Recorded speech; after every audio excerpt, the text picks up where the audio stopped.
якум, пас аз намози аср каме истироҳат кун то шабона барои шаб зиндадорӣ қувват дошта бошӣ. дуввум, дар ифтор хӯроки сабук тановул намо, зеро шиками пур инсонро танбал мекунад. севум, барои тавба кардан қаблан камари ҳиммат банд. чорум, дуо ва истиғфор дар ҳаққи мардону занони муъмин ва мусулмон зиёд намо.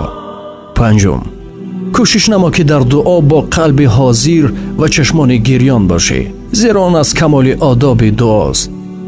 шаштум, аз дуруштӣ парҳез намо ва касонеро ки дар ҳақиқат ноадолатӣ карданд бибахш. ҳафтум, намозҳои шаб ва дуою истиғфорро бо қалб эҳсос намо, зеро 100 ракат намозхонӣ вале қалбат ҳозир набошад, аз он фоида кам аст. ҳаштум, шабу рӯз бо таҳорат бош. нуҳум, ҳангоми дуо кардан яқин дошта бош ки дуоят мустаҷоб мегардад, зеро агар яқин набошад дуоят шояд қабул нашавад. даҳум, дар дуо исрор намо, бо такрор дуо кун, зеро фариштагон овози дуокунандаро мешиносанд.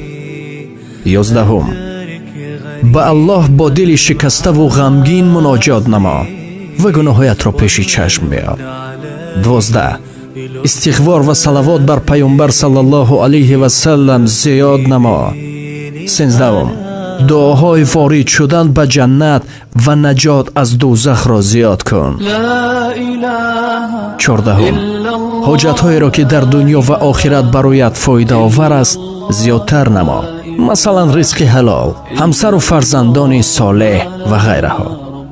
15, саҷдаҳои дуру дароз кун, зеро пайғамбар саллаллоҳу алайҳи ва саллам мегӯянд наздиктарин вақте ки банда ба Аллоҳ мешавад ҳангоми саҷда аст, пас ин ҳангом дуоро зиёд кун.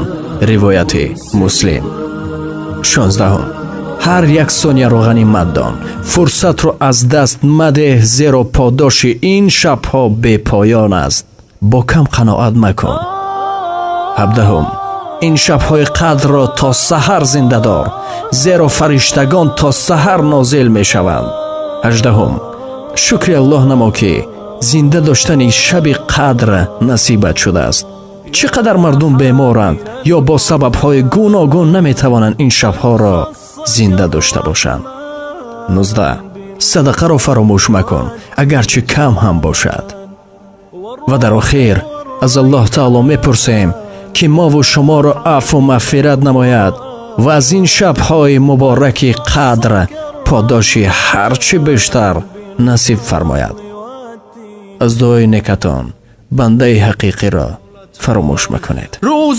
روزداران ای خوشا بر حالتان، عرشیان در حسرت اقبالتان. روز تکلیف برای انبیاست، روز تکلیف برای انبیاست. در قیاسی بندگی این فخر ماست. شأن هر مومن نباشد این مقام، مسلمین پس بر شما باشد سلام. صف به صف آیند ملائک سویتان، صف به صف آید ملائک سویتان، تا که لذت ها برند از بویتان. روزداران ای خوشا بر حالتان، عرشیان در حسرت اقبالتان.